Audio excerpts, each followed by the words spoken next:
بسم الله والحمد لله والصلاة والسلام على سيد الأنبياء والمرسلين وبعد. One of the most important actions and responsibilities that we have as Muslims is our salah, our prayer. And if our prayer is correct, done properly, then everything else will also be done and accepted properly. Umar radiallahu ta'ala anhu, he addresses his governors. The narration is mentioned in the Muwatta of Imam Malik. Umar radiallahu anhu, he sends a letter to his governors, and the first thing he asks them is, how are you all maintaining your salah?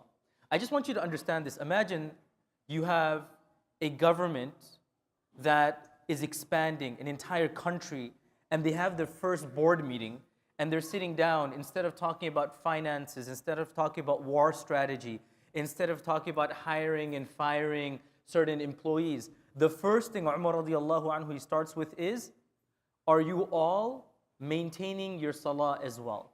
And he said that if your salah is maintained, everything else will be maintained, because someone who is conscious enough to pray their salah on time, to pray their salah adequately and properly, is not someone who's going to forget about the smaller things. You know how they say, if you take care of the dimes, the dollars will take care of themselves?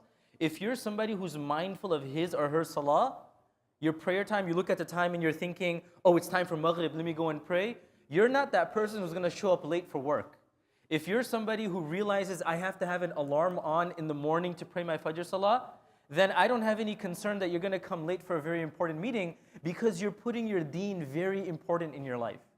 So let's prioritize our salah, and you'll begin to see everything else in our lives put themselves in order.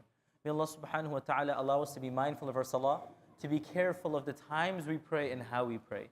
Ameen ya Rabbil Alameen. Jazakumullah khairan. Assalamu alaikum wa rahmatullahi wa barakatuh.